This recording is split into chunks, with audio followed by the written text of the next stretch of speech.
রক্তের বন্যায় এসে যাবে অন্যায়, এসে যাবে অন্যায়, রক্তের বন্যায়। মহান স্বাধীনতা ও জাতীয় দিবস উপলক্ষে পঞ্চগড়ের আটোয়ারীতে বর্ণাঢ্য র্যালি ও সমাবেশ করেছে বাংলাদেশ জামাতে ইসলামী এবং বাংলাদেশ শ্রমিক কল্যাণ ফেডারেশন।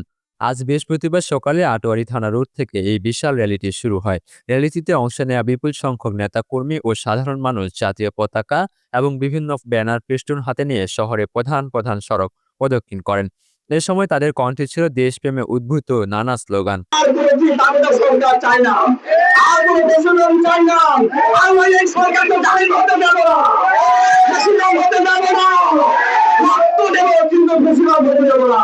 উৎসবমুখর পরিবেশে অনুষ্ঠিত এই র্যালিটি আটোয়ারী বাজার গোল চত্বরে গিয়ে এক সংক্ষিপ্ত সমাবেশের মাধ্যমে শেষ হয়।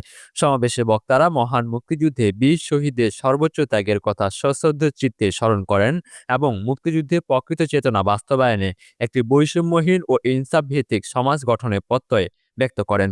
এ সময় সমাপনী বক্তব্য রাখেন বাংলাদেশ জামাতে ইসলামী আটোয়ারী উপজেলা শাখার আমির মাওলানা ইউনুস আলী খান এবং বাংলাদেশ শ্রমিক কল্যাণ ফেডারেশন পঞ্চগড় জেলা শাখার সাধারণ সম্পাদক মোহাম্মদ সাদ্দাম হোসেন সহ স্থানীয় অন্যান্য নেতৃবৃন্দ।